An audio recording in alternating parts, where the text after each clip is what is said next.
পরে আদম আলাইহিস সালাম বললেন, ইয়া আল্লাহ, একটা কালেমা জান্নাতের দরজার মধ্যে লেখা দেখেছি, এই কালেমাটা কার এবং মুহাম্মদ নামটাকে, মুহাম্মদ নামটাকে। আল্লাহ তাআলা বললেন, হে আদম, পুরা পৃথিবীকে আমি সৃষ্টি করেছি, পুরা পৃথিবীকে, পৃথিবী আমাকে সন্তুষ্ট করার জন্য পাগল পারা হয়ে থাকে, কিন্তু আমি আল্লাহ মুহাম্মদুর রাসূলুল্লাহর ভালোবাসার জন্য পাগল থাকি। রাসূল আকরাম সাল্লাল্লাহু আলাইহি ওয়াসাল্লাম এর কালেমা দেখার পরে আদম আলাইহিস সালাম আল্লাহকে বললেন, আল্লাহ, আমার আর বুঝতে বাকি নাই, তোমার এই মুহাম্মদের নামে, এই কালেমার নামে আমি হাওয়া আলাইহিস সালামের মহরনা আদায় করলাম। তাহলে বুঝে থাকলে বলুন, সকল নবীর নবীকে আমার নবী, আপনার নবী রাসূল আকরাম সাল্লাল্লাহু আলাইহি ওয়াসাল্লাম সকলের আগে আগমন করেছেন, সকলের পিছনে আগমন করেছেন। আল্লাহ তাকে সকলের আগে সৃষ্টি করে জান্নাতের মধ্যে একটা নূর হিসাবে আল্লাহ তাআলা রেখে দিয়েছেন। এরপরে নবীদের সিলসিলা অব্যাহত আস্তে আস্তে ইব্রাহিম আলাইহিস সালাম পর্যন্ত এসেছেন। ইব্রাহিম আলাইহিস সালাম 80 বছর বয়সের মধ্যে সন্তানের মালিক হইলেন। কয় বছর? 80 বছর বয়সের মধ্যে, 80 বছরের বৃদ্ধ, 80 বছর পর্যন্ত কোনো সন্তান হয় না। 80 বছর পরে ইব্রাহিম আলাইহিস সালাম সারার গর্ভে একজন সন্তান এসেছেন, হাজারার গর্ভে একজন সন্তান এসেছেন। হাজারার গর্ভে যে সন্তানটা এসেছেন ওই সন্তানটার নাম হলো ইসমাইল। সারার গর্ভে যে সন্তানটা এসেছেন ওই সন্তানের নাম হলো ইসহাক। ইসমাইল হলো ইব্রাহিম আলাইহিস সালামের বড় সন্তান, আর ইসহাক হলো সারা আলাইহিস সালামের সন্তান, 2 নম্বর ইব্রাহিম আলাইহিস সালামের সন্তান। ও বন্ধুরে আমার, ইসহাক আলাইহিস সালামের বংশ থেকে বনি ইসরাইলের 16 লক্ষ নবী আগমন করেছেন, আর আল্লাহ তাআলা পুত পবিত্র ইসমাইলের বংশকে পবিত্র রেখেছেন। এই বংশ থেকে কোন নবীকে আল্লাহ তাআলা দুনিয়ার মধ্যে পাঠান নাই, একমাত্র বিশ্ব নবী মুহাম্মদুর রাসূলুল্লাহ সাল্লাল্লাহু আলাইহি ওয়াসাল্লাম ব্যতীত। এরপরে দেখেন ভাই, আল্লাহ রাসূল সাল্লাল্লাহু আলাইহি ওয়াসাল্লাম যখন জান্নাতে ছিলেন, দুনিয়ার মধ্যে আগমন করবে, আল্লাহ তাআলা সকল সিলসিলাকে পবিত্র রেখেছেন। শেষ পর্যন্ত আব্দুল মুত্তালিবের ছেলে আব্দুল্লাহর ঘরের মধ্যে আল্লাহর রাসূলের জন্ম। আল্লাহ তাআলা নূরকে আব্দুল্লাহর চেহারার মধ্যে দিয়ে দিলেন। কেউ কেউ মুফাসসির کرام বলেছেন, কেউ যদি আব্দুল্লাহর চেহারার দিকে তাকায়, আব্দুল্লাহর চেহারার থেকে এমন একটা নূর বাহির হয়, এমন একটা নূর বাহির হয়, আব্দুল্লাহ কে সবাই দেখলে মোহাব্বত করে।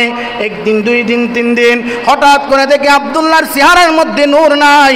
এই নূরটা চলে গেছেন বিশ্ব নবীর মা হযরত আমেনা রাদিয়াল্লাহু তাআলা আনহার গর্ভে। আমেনা বললেন, আমার সন্তানকে যখন আমি পেটে পদার্পণ করে পেটে ধারণ করি, 10 মাস 10 দিন যখন ছেলে সন্তান হয়, মায়ের গর্ভের মধ্যে যখন ছেলে সন্তান যায়, মায়ের গর্ভের মধ্যে যখন সন্তান থাকে, মায়ের কষ্ট হয় কি হয় না? মায়ের কষ্ট হয় কি হয় না? মায়ের কষ্ট হয়, মায়ের কষ্ট হয়, মায়ের কষ্ট হয়, মায়ের কষ্ট হয়। ঠিক তেমনি ভাবে ভাই বন্ধুরে আমার, ভালো করে বুঝবেন, ভালো করে বুঝবেন, দিলটা লাগাই দিয়ে শুনবেন। আল্লাহর রাসূল সাল্লাল্লাহু আলাইহি ওয়াসাল্লাম যখন আমানার পেটে গেলেন, আমেনা অন্যান্য মহিলার মতো কষ্ট পান নাই, স্বাভাবিক অবস্থায় ছিল। আমেনা বলে, আমি যখন ঘুমাইতাম আকাশ থেকে একটা নূর আমার পেটের উপরে পড়তো, আর পেট থেকে একটা নূর আসমানের দিকে উঠতেন। সালাম মুহাম্মদুর রাসূলুল্লাহ সাল্লাল্লাহু আলাইহি ওয়াসাল্লাম যখন আমানার পেটে ছিলেন, আমানার পেট থেকে একটা নূর আসমানের দিকে উঠে যায়। কোন দিকে? আসমানের দিকে। এইভাবে একদিন নয়, 2 দিন নয়, 3 দিন নয়, আল্লাহর রাসূল মায়ের পেটের মধ্যে 9 মাস ছিলেন। কয় মাস?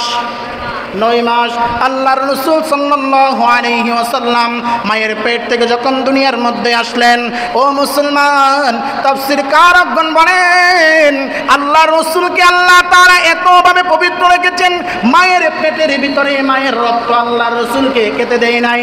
সকলে দেখতে পেয়েছেন মায়ের পেট থেকে যখন আল্লাহর রাসূল দুনিয়ার মধ্যে আগমন করলেন, আল্লাহর রাসূলের নাভি কাটা। সুবহানাল্লাহ। যেই নবী এই রবিউল আউয়াল মাসে আগমন করেছেন, যেই নবীর জন্ম এই রবিউল আউয়াল মাসে, অনেক মুফাসসিরিনে কেরাম বলেন 8 তারিখ সুবে সাদিকের সময় আল্লাহর নবীজি সাল্লাল্লাহু আলাইহি ওয়াসাল্লাম দুনিয়ার মধ্যে আগমন করেছেন। আল্লাহর রাসূল সাল্লাল্লাহু আলাইহি ওয়াসাল্লাম যখন দুনিয়ার মধ্যে আগমন করলেন, মার কোনো কষ্ট হয় নাই, মার কোনো কষ্ট হয় নাই। আল্লাহর রাসূল সাল্লাল্লাহু আলাইহি ওয়াসাল্লাম দুনিয়ার মধ্যে আগমন করার সাথে সাথে এক আঙ্গুল তুলে আসমানের দিকে সাক্ষ্য দিয়েছে, লা ইলাহা ইল্লাল্লাহ মুহাম্মাদুর রাসূলুল্লাহ। অন্যান্য বর্ণনায় পাওয়া যায় আল্লাহর নবী বিশ্ব নবী মুহাম্মদ আরবি মুহাম্মদুর রাসূলুল্লাহ সাল্লাল্লাহু আলাইহি ওয়াসাল্লাম মায়ের পেট থেকে ভূমিষ্ঠ হওয়ার সাথে সাথে সিজদায় পড়ে গেছেন। আল্লাহর রাসূল আল্লাহ পাকের শুকর আদায় করলেন। ও বন্ধুরা, আমার শুধু তাই নয়, আব্দুল্লাহর ঘর থেকে যখন মুহাম্মদুর রাসূলুল্লাহ সাল্লাল্লাহু আলাইহি ওয়াসাল্লাম আগমন করলেন, এই ঘটনাটা সুহাইবা শুনে আবু লাহাবকে খবর দিলেন। হে আবু লাহাব, তোমার ছোট ভাই আব্দুল্লাহর ঘরের মধ্যে একজন সন্তান ফুটফুটে একজন সন্তান আবির্ভাব হয়েছে, জন্মগ্রহণ করেছেন। যেই ছেলেকে দেখলে দিল ঠান্ডা হয়ে যায়, যেই ছেলেকে দেখলে মন ঠান্ডা হয়ে যায়, যেই ছেলেকে দেখলে মায়া আর মায়া লাগে, এমন একটা ফুটফুটে শিশু আব্দুল্লাহর ঘরের মধ্যে জন্মগ্রহণ করেছেন। এই খবর পেয়ে আবু লাহাব সুহাইবাকে আজাদ করে দিলেন। কি করে দিলেন? আজাদ করে দিলেন। কারণ সুহাইবা ছিলেন আবু লাহাবের দাসী। যখন এই ঘটনা ঘটল, 2টা আঙ্গুল তাকিয়ে সুহাইবার দিকে বললেন, হে সুহাইবা, হে সুহাইবা, হে সুহাইবা, আমি তোমাকে আমার ভাতিজার জন্য আজাদ করে দিলাম। একদিন রাত্রেবেলা ইবনে আব্বাস রাদিয়াল্লাহু তাআলা ঘুমায়, হঠাৎ করে আবু লাহাবকে স্বপ্ন দেখল, আবু লাহাবের ইন্তেকাল হয়ে গেল। আব্বাস রাদিয়াল্লাহু তাআলা স্বপ্নে দেখে আবু লাহাব আযাবের মধ্যে আছে। আব্বাস জিজ্ঞেস করলেন, হে আবু লাহাব, তুমি কি করতেছো, তুমি কেমন আছো? আবু লাহাব জবাব দিয়ে দেয়, হে আমার ভাই, আমি অনেক কষ্টে আছি, কিন্তু 2টা আঙ্গুল মুখের মধ্যে যখন দিই তখন 2টা আঙ্গুল থেকে কিছু পানি প্রবাহিত করে, এই পানি আমার পেটে গেলে আমি আবু লাহাব জাহান্নামের আগুন থেকে কিছুটা পরিত্রাণ পাই। আমরা সেই নবীর উম্মত, ঠিক না বেটি? তাহলে বুঝে থাকলে বলুন, আমার নবী কোন মাসে জন্ম? এই মাসে জন্ম। কোন মাসে? এই মাসে। এখন কোন মাস চলে? রবিউল আউয়াল। এই মাসে আমার নবীর জন্ম। বারের নাম কি? সোমবার। সময় কখন? সুবে সাদিকের সময় আল্লাহর রাসূল দুনিয়ার মধ্যে আগমন করেছেন। কিন্তু আগমনের ব্যাপারটা নিয়ে অনেকের মধ্যে ইখতিলাফ আছে। কেউ বলেছেন 8 তারিখ, কেউ বলেছেন 12 তারিখ, কেউ বলেছেন 10 তারিখ, আবার কেউ বলেছেন 9 তারিখ। এরকম অনেক মতভেদ আছে, কিন্তু একটা সহিহ মত হইল আল্লাহর রাসূল আগমন করেছেন এই মাসে, আল্লাহর রাসূলকে আল্লাহ নিয়ে গেছেন এই মাসে। একজন মুসলমানের এই মাস যেহেতু খুশির মাস, ঠিক তেমনিভাবে একজন মুসলমানের জন্য এই মাসটা বেদনার মাস। কি মাস? বেদনার মাস। আল্লাহর রাসূল সাল্লাল্লাহু আলাইহি ওয়াসাল্লাম এই মাসের মধ্যে বিদায় নিছেন। এই মাসের মধ্যে আল্লাহর রাসূল সাল্লাল্লাহু আলাইহি ওয়াসাল্লাম পৃথিবীর জমিন থেকে আখিরাতে পাড়ি দিয়েছেন। সুবহানাল্লাহ বলেন। কিন্তু এই মাসকে কেন্দ্র করে আমাদের সমাজে দেখা যায় অনেকে মিলাদ পালন করে, অনেকেই কিয়াম করে, অনেকেই ঈদ মিলাদুন নবী পালন করে, ব্যানার পোস্টার লাগায় কি লাগায় না? ব্যানার পোস্টার লাগায় না? লাগায়। দেখবেন এক শ্রেণীর মানুষ আছে, 1 রবিউল আউয়াল থেকে 12 রবিউল আউয়াল পর্যন্ত ব্যানার পোস্টার সব কিছু লাগায়। আদৌ কি এটা ভালোবাসা প্রকাশ করার কাজ? ভালোবাসা কাকে বলে? আল্লাহর রাসূল সাল্লাল্লাহু আলাইহি ওয়াসাল্লাম বলেন, মান আহাব্বা সুন্নতি ফাকাদ আহাব্বানি ওয়া মান আহাব্বানি কানা মাই ফিল জান্নাহ। মান আহাব্বা সুন্নতি, যেই ব্যক্তি আমার সুন্নতকে মুহাব্বত করবে ওই ব্যক্তিকে আমি রাসূল মুহাব্বত করব এবং ওই ব্যক্তি আমার সাথে জান্নাতে থাকবে। এই জন্য আমরা প্রত্যেক মুসলমানের মডেল হওয়া তো আমার নবী, আপনার নবী, ঠিক না বে ঠিক? এখন আমরা ইহুদি নসরা খ্রিস্টানদের আলচার কালচার মত আদর্শ ভালো লাগে, কিন্তু আমার নবী বিশ্ব নবী, যেই নবীকে সৃষ্টি না করলে আল্লাহ আসমান সৃষ্টি করতেন না, জমিন সৃষ্টি করতেন না, কল কায়নাত কোনো কিছুই সৃষ্টি করতেন না, ওই বিশ্ব মানব, ওই বিশ্ব নবী হযরত মুহাম্মদুর রাসূলুল্লাহ সাল্লাল্লাহু আলাইহি ওয়াসাল্লামের আদর্শ মানা প্রত্যেকটা মুসলমানদের কর্তব্য। সুন্নাহ মানা প্রত্যেকটা মুসলমানের কর্তব্য। যদি ইহুদি নসরা খ্রিস্টানদের কালচার আমার সুন্দর লাগে, আমার নবীর কালচার আমার সুন্দর লাগবে না কেন? যদি সুন্দর না লাগে তাহলে আমার ঈমানের মধ্যে গন্ডগোল আছে, ঠিক না বেঠিক? যাদের ঈমানে গন্ডগোল আছে তারা সুন্নতকে মহব্বত করে না, যাদের ঈমানের মধ্যে গন্ডগোল আছে তারা নবীর সুন্নাত আঁকড়াই ধরতে চায় না, যারা ঈমানের মধ্যে গন্ডগোল আছে তারা নবীর আদর্শে আদর্শিত হতে চায় না। আর যাদের দিলের মধ্যে ঈমান আছে তারা নবীর আদর্শে আদর্শিত হতে চায়, নবীর সুন্নতকে ভালোবাসে, নবীর প্রত্যেকটা কাজকে ভালোবাসে, নবীর হাদিসকে ভালোবাসে, নবী সাল্লাল্লাহু আলাইহি ওয়াসাল্লামের প্রত্যেকটা কাজকে ভালোবাসে থাকে। এই জন্য আমার রাসূল সাল্লাল্লাহু আলাইহি ওয়াসাল্লাম বলেছেন, লা ইউমিনু আহাদুকুম হাত্তা আকুনা আহাব্বা ইলাইহি মিন ওয়ালিদিহি ওয়া ওয়ালাদিহি ওয়ান নাসি আজমাইন। পৃথিবীর জমিন ওই ব্যক্তি ততক্ষণ পর্যন্ত ঈমানদার হতে পারবে না যতক্ষণ পর্যন্ত তার সন্তান সন্ততি থেকে, তার ধন সম্পদ থেকে, তার পিতামাতার থেকে আমি রাসূলের ভালোবাসা বেশি না হবে। রাসূল আকরাম সাল্লাল্লাহু আলাইহি ওয়াসাল্লাম একদিন উমর রাদিয়াল্লাহু তাআলা আনকে বললেন, উমর তুমি আমাকে কতটুকু ভালোবাসো? উমর বললেন, ইয়া রাসূলুল্লাহ আমি আমার বাবা মার চেয়ে সবচেয়ে বেশি ভালোবাসি। এই কথা বলার সাথে সাথে আল্লাহর রাসূল বললেন, উমর এতটুকু ভালোবাসলে হবে না, তোমার জীবনের চাইতে বেশি ভালোবাসা রাখবে। তোমার সন্তানকে তুমি যতটুকু মহব্বত করো এর চেয়ে বেশি ভালোবাসা আমি নবীর জন্য হওয়া যায়। তোমার ধন সম্পদকে যতটুকু ভালোবাসো এর চেয়ে বেশি ভালোবাসা আমি নবীর জন্য হওয়া চাই। তাহলেই তুমি পরিপূর্ণ মুসলমান হতে পারবে, তাহলেই তুমি পরিপূর্ণ ঈমানদার হতে পারবে। এই জন্য আমাদের প্রত্যেকটা কাজ, আমাদের প্রত্যেকটা নীতি, আমাদের প্রত্যেকটা সমাজ, আমাদের প্রত্যেকটা কথা, আমাদের প্রত্যেকটা কাজ, আমাদের চলা ফেরা সব কিছু রাসূল আকরাম সাল্লাল্লাহু আলাইহি ওয়াসাল্লামের আদর্শ অনুযায়ী যদি হয় তাহলে আমরা পৃথিবীর সবচেয়ে বড় সভ্য জাতি, ঠিক না বেটি? আমরাই পৃথিবীর সবচেয়ে বড় সভ্য জাতি। এই পৃথিবীর মধ্যে যত জাতি দেখবেন সমস্ত জাতি ছিল উলঙ্গ জাতি, আর মুসলমানরা হইল সভ্য জাতি। মুসলমানরা কখনো উলঙ্গ থাকতে পছন্দ করে না, আর অন্যান্য জাতিরা উলঙ্গ জাতি।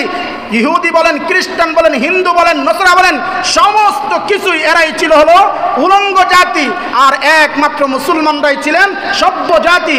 আমরা সভ্য জাতি হয়ে আজকে উলঙ্গ জাতিকে ফলো করে চলি, তাহলে আমাদের ঈমানটা কতটুকু হয়ে দাঁড়ালো, কতটুকু গিয়ে দাঁড়ালো যে উলঙ্গ জাতিকে সভ্য জাতি হইয়া, উলঙ্গ জাতিকে পরামর্শ কইরা, উলঙ্গ জাতিকে দিক নির্দেশনা মাইনা, উলঙ্গ জাতির আদর্শ আমার কালচার আমার পরিবারের মধ্যে নিয়ে আসতে চাইতেছি। তাহলে আমরা উলঙ্গ জাতি থেকে, সভ্য জাতি থেকে উলঙ্গ জাতিকে সমর্থন করে আমরা নিজেরাই উলঙ্গ জাতি হয়ে গেলাম, ঠিক না বেটি?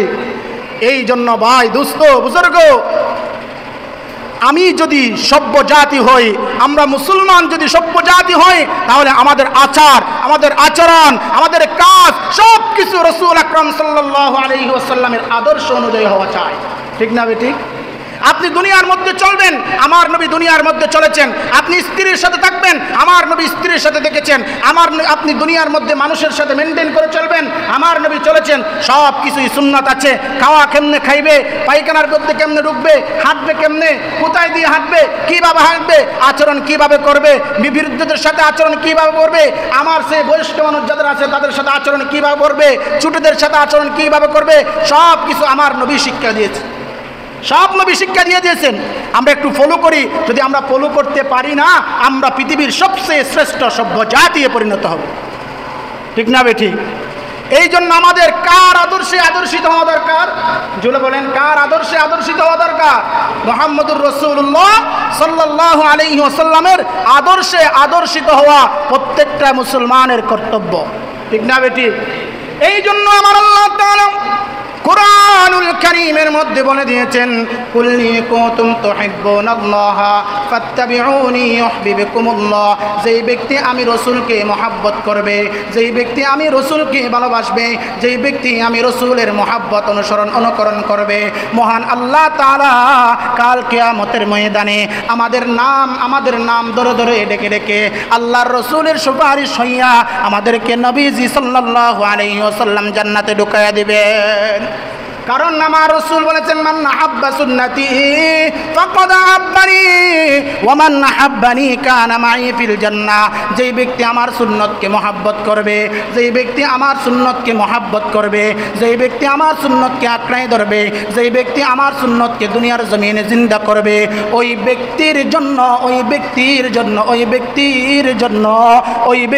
জন্য কাল কিয়ামতের ময়দানে আল্লাহর রাসূল তার সাথে জান্নাতের মধ্যে বসবাস করবে। সুবহানাল্লাহ বলেন না সুবহানাল্লাহ। এই জন্য নবীর সুন্নত মানা দরকার আছে না নাই? জোরে বলেন, দরকার আছে না নাই? নবীর সুন্নত মানা দরকার আছে না নাই? আছে। আমার জীবন, আপনার জীবন যদি নবীর সুন্নত তরিকায় যদি হয়ে যায়, তাহলে আল্লাহ জাল্লা শাআনুহু আমাদেরকে জান্নাত দিবেন। ঠিক না বেটি? কারণ যেই নবীর জন্য আল্লাহ পাগল, ওই নবীর জন্য আমরা পাগল হতে পারি না? আল্লাহর রাসূল সাল্লাল্লাহু আলাইহি ওয়াসাল্লাম সমাজ ব্যবস্থা কিভাবে সাজিয়েছেন, আল্লাহর রাসূল সাল্লাল্লাহু আলাইহি ওয়াসাল্লাম দুনিয়ার জীবনে কিভাবে চলেছেন, সাহাবায়ে কেরামের জিন্দেগির দিকে একটু তাকায়া দেখি। আজকে কিছু কিছু মানুষ ঈদে মিলাদুন নবী পালন করে ব্যানার, পোস্টার, হালুয়া রুটি খাওয়াইয়া আল্লাহর রাসূলের মহব্বত ভালোবাসা প্রকাশ করতে চায়। আদৌ কি এটা ভালোবাসা প্রকাশ করার বিষয়? ভালোবাসা তো ওই ব্যক্তির প্রতি ততটুকু। পৃথিবীর জমিনে একটা উদাহরণ দিলে ভালোভাবে বুঝবেন যে পৃথিবীর জমিনে যে যাকে যত বেশি ভালোবাসে তার অনুকরণ বেশি করে থাকে। ঠিক না বে ঠিক? আপনি